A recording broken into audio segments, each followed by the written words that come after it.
So I wanted to bring to the attention, and I agree in the consolidated petition of 353/2019, the COG is the 5th petitioner in the consolidated petition. So I wanted to give this information to the House Speaker and agree that we need to fast track and work together. It is my prayer that this matter be heard and be concluded, because Senate as a house needs its space. We must move forward. And I want to advise my house leadership for free that don't allow any proponent, don't allow any other way to resolve this issue. If we do not allow the courts to pronounce itself on this matter, I'm telling you, after some time, we'll go back to the same issues. You saw the other day the National Assembly was trying to lecture us on our role. We cannot allow that to happen, Mr. Speaker, sir. And I want to encourage my colleagues tomorrow, let us together be in court, either virtually or physically, and ensure that we give moral support to our senior counsels that are the lead, and others who are learning, like some of us, should be there so that can take notes and carry files for other senior counsels. So, Mr. Speaker, sir, I want to say, as a former chair, I'm proud that this matter should be dispensed with, and we make our space known. The way the former leadership led by Senator Murkomen, Senator Kithure Kindiki did in the petition, I think in the advisory opinion on the issue of division of revenue. So, Mr. Speaker, we must agree to move forward so that the Senate can have its space, so that we no longer become the footnote. Mr. Speaker, I thank you, and thank you for this opportunity. Senator Wako.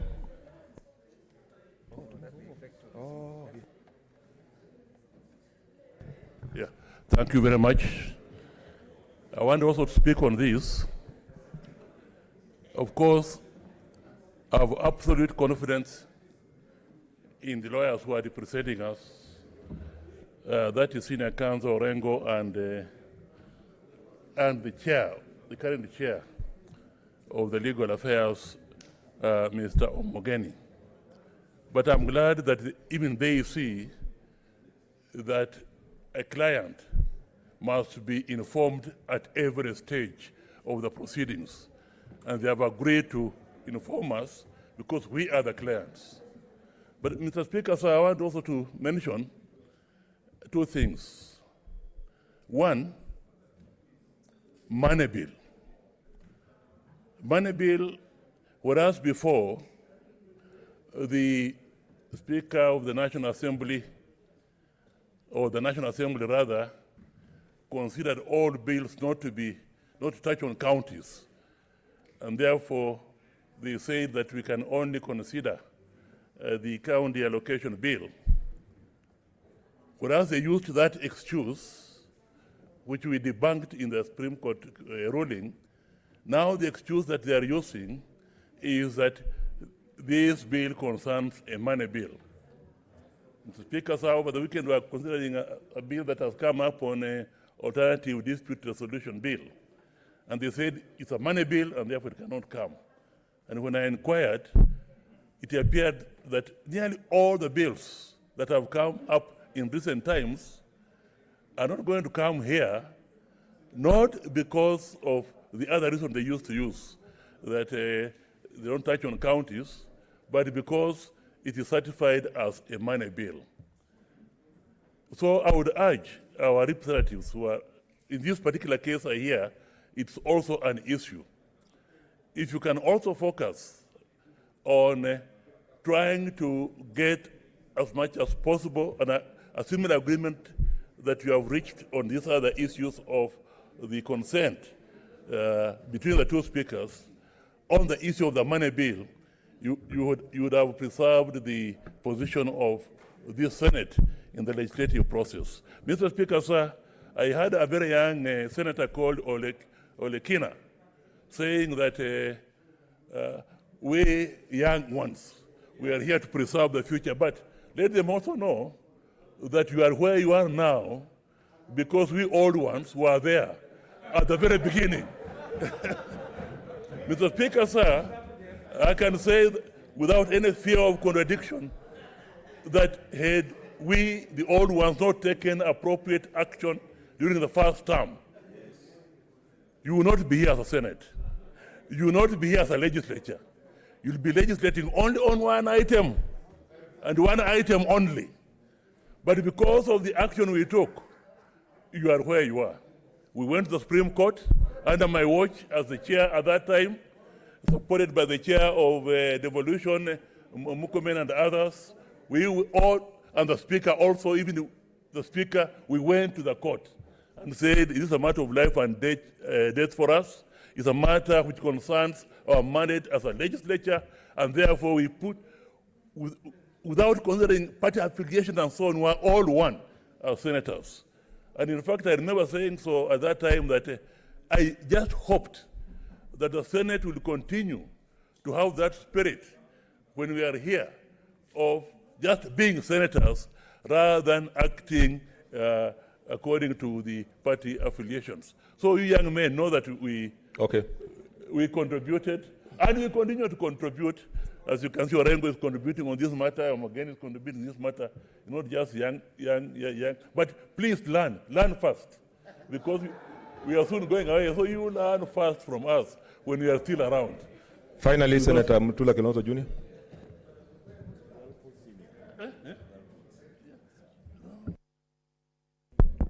Thank you, Speaker. Speaker, I think we first should congratulate our legal team, the one best in the Senate. We're only given 2 lawyers, and those 2 lawyers have done a tremendous job, including Senior Counsel Senator Omogeni, Senator Orengo, and to a large extent our clerk, who has aided in some of these prayers. Number 2, I'm aware, Speaker, that some people wanted us to withdraw this case. I'm also aware, because I saw a draft, that some people had rewarded the consent. The only consent that is acceptable to these very troublesome clients of Senator Omogeni is a consent on the prayers in our petition. If they allow the prayers we have sought about Article 110, Article 109 and 114, we are happy to consent that the petition be allowed as we have prayed. Mr. Speaker, can you imagine the proposal and bill drafted by Senator Sakaja and I on how you and Senator and Speaker Muturi should sit is also a money bill. That is how sad this matter is. Mr. Speaker, somebody quoted the advisory opinion number 2. Advisory opinion number 2, this is what it says in paragraph 102. With a good speaker, you will find anything about security, public administration that concerns counties. And therefore, I want to urge, Mr. Speaker, that Senator Omogeni comes back to us as his clients after he has made his submissions, not before. Thank you, Speaker. Senator Mwaura, 2 minutes, and then Chila Yako. 2 minutes. Thank you, Mr. Speaker. Mr. Speaker, we have been here before, and I think possibly our counterparts in the National Assembly can see that maybe the courts will agree with us. I remember very well when I was seated in the Rules and Procedure Committee of the National Assembly, a suggestion was made to have co-sponsorship of bills, as Senator Omogeni has said. But because of the capricious nature of the debate between these 2 houses, that was actually, it was turned down. And so therefore, Mr. Speaker, it's only in order if the prayers in the consent of the National Assembly are submitted in court for the court to actually rule on them. And in that regard, also, in our submission, we make it very clear in terms of the courts properly and definitely defining what is a money bill and what is a bill concerning county in their own interpretation, because that is actually their prerogative within the law. And then only after that, Mr. Speaker, using the court's judgment, can we then amend the standing orders? Because, Mr. Speaker, if we allow a gentleman's agreement, it has been reneged before. And we can go on and on and on, including agreeing to give monies for oversight for this Senate. Right now, Mr. Speaker, by dint of insisting on our role, we are augmenting the relevance and indeed the place of the Senate. And so therefore, any consent thereof, even when it is coming on the heels of the division of revenue, the current third generation formula as per Article 203, 204, I think it is important that we allow the courts to rule on this matter, and then now we can come back and argue on a gentleman's argument. We cannot trust people who before have actually reneged on what we've agreed. Mr. Speaker, I support. Finally, Senator Ayako, we have to make progress.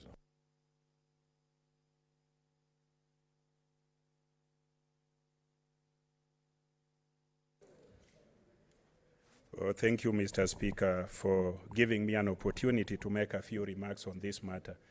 Mr. Speaker, I have not robbed for a long time. It was regarding this matter that I decided to look for my robe and go to court under the leadership of our minority leader and, of course, the lead counsel, Senator Omogeni. I think I want to congratulate them for standing firm. I want to state, Mr. Speaker, that my reading of the behavior of the National Assembly and its leadership is it's too little, too late. Mr. Speaker, there is a remote appearance of goodwill on their part, but it's not backed with honesty and action. And I want to say that because if you look at their submissions, and I've looked at them, the submissions run contrary to an admission that they have been unfair to us. Number two, Mr. Speaker, if you look at the recent behavior of the National Assembly leadership by declaring some of our bills that they are money bills, it appears that if we do not have the force of a full judgment of court, the consent that we are looking for may smell rosy, but may be full of thorns. So I want to agree with my colleagues who are of the view, and I'm of that view, that if there is any consent to be entered, let it be in the words and spirits of the prayers that we made in court. Anything that is less than that may be deceptive, may be intended to lull us to sleep. We know where we came from, a situation of desperation where senators were marching on the streets.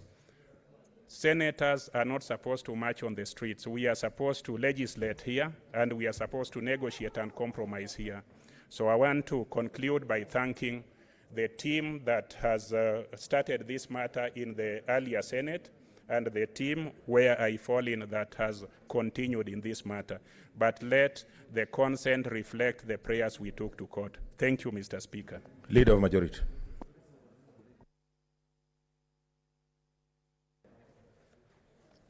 Thank you very much, Speaker.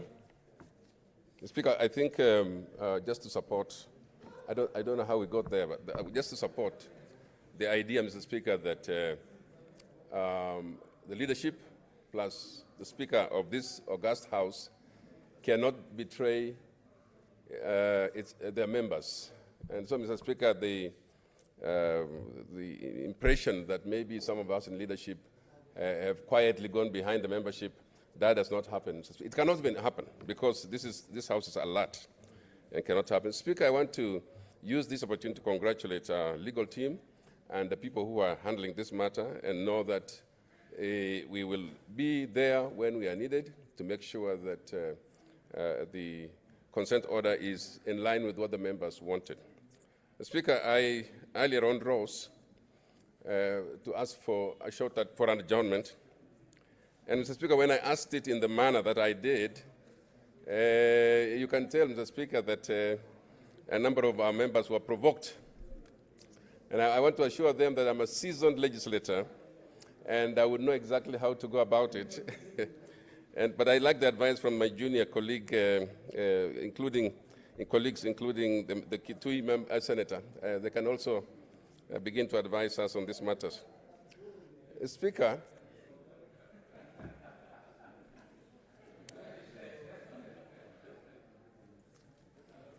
Speaker, having said that, I pass on to standing order number 32, Speaker. I beg to move. I beg to move. What was the point of order? Just speak from there. Yeah. On the issue that had been canvassed widely, I thought you were going to make a closing, you were to make a statement, I don't know even at this point, but so that we close on that issue, because, and I would like Senator Orengo to listen to me on this one. Senator Orengo, I thought I would give her. being our senior counsel and Omogeni, Mr. Speaker, it is therefore, and particularly for Omogeni, the sentiment of this House is to the effect, therefore, that any consent that, Mr. Speaker, will be sought by National Assembly, am I, in order to say, summing up this process, the House has concluded that the proceedings should progress tomorrow, like it should, the highlighting of the submissions, because I think that was supposed to be done tomorrow, and that we will not continue pursuing that consent that is being sought by National Assembly, particularly because, Mr. Speaker, I should have disclosed further that I know the terms of the consent, that Mr. Speaker, have been proposed by National Assembly, and this House has made a resolution and members have submitted that we cannot trust a situation where we are going to file this consent and then withdraw the main petition. Then ultimately, when they will not follow. So what's your point of order? What we have agreed on. What's your point of order, Senator Murkomen? Am I in order to say, Mr. Speaker, that, and I thought you were going to sum up, that from the clients of Senator Omogeni, that now he has full instructions that he should not pursue that route that the National Assembly was proposing. Okay, I think they have heard, and you remember, originally this was a point of order, and Keriot was asking me to include in my communication when I address the House next, but I think they have heard what we've said. I'll also put it in my communication. Yeah. Mr. Speaker, pursuant to Standing Order 32, I beg to move that the Senate do now adjourn. The Speaker, this is to allow for members to retreat into a Kamukunji Speaker or a meeting, an informal meeting, to hear a report or get a report, Mr. Speaker, on the basis of the negotiations that have been going on about the third generation formula, Mr. Speaker. Mr. Speaker, what happened was we left here the last week is that, Mr. Speaker, the committee of 6 and 6, the 12-member committee, at that point, Mr. Speaker, agreed and asked the leadership. They asked us, challenged us, Mr. Speaker, to go and meet with the executive and to be able, Mr. Speaker, to see if some extra monies can be given to add to what has been given so that we can now formulate afresh how to divide this money among counties. And so, Mr. Speaker, it's just for us to go and get that report back because this happened and we have a report to give. And so I do not want to belabor the point that we will then move into a session where you allow us to move into a session where we can informally discuss this matter. So, Mr. Speaker, I beg to move and again ask Minority Leader to second. Thank you.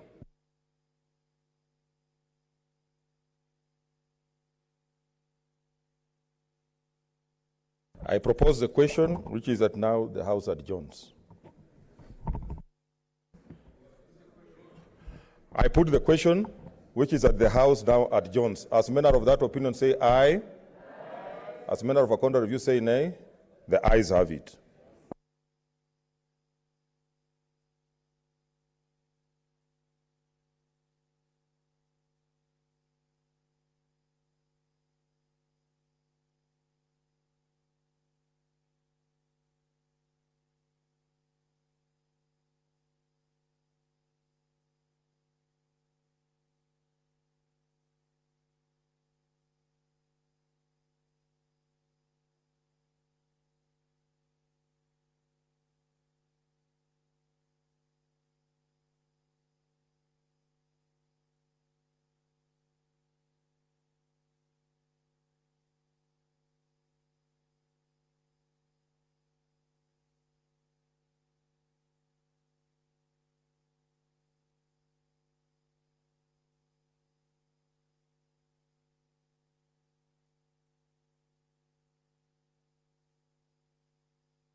the revenue collection at the county is really corruption, and a sense in which, Honorable Speaker, as we deal with politics, whereas we should be looking at how we come up with policies that would, by those who come forward, seek to persuade all the citizens that they have their interest at heart. Honorable Speaker, we seem to have an approach where we would need to try and just get the people who are the loudest or who perhaps might be in a position to not really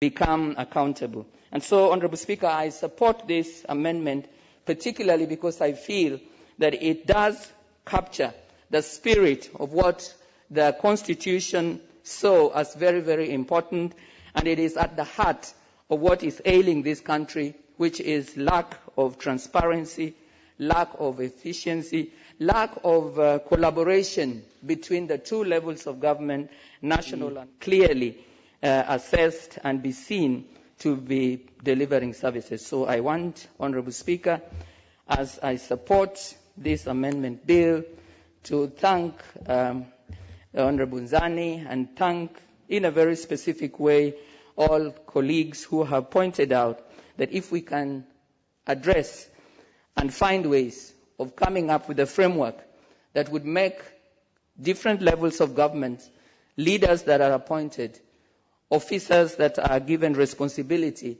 work in ways that are clear, work in ways that are transparent, work in ways that are effective, work in ways that are efficient, we will indeed be in a position to make the deserved difference, and we will be able to serve our citizens. Honourable Speaker, I support.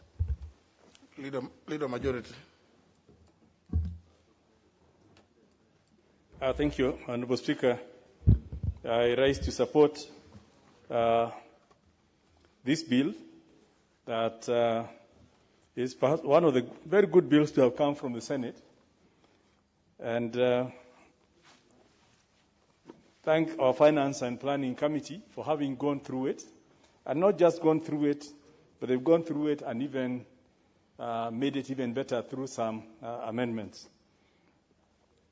I've listened to the members speaking, and I just want to re-emphasize, indeed, the importance of this bill is not even having a system of revenue collection, but a uniform system of revenue collection, so that what is applicable in Nairobi should be applicable in Siaya, in Wajir, in Nyandarua, across the 47 counties.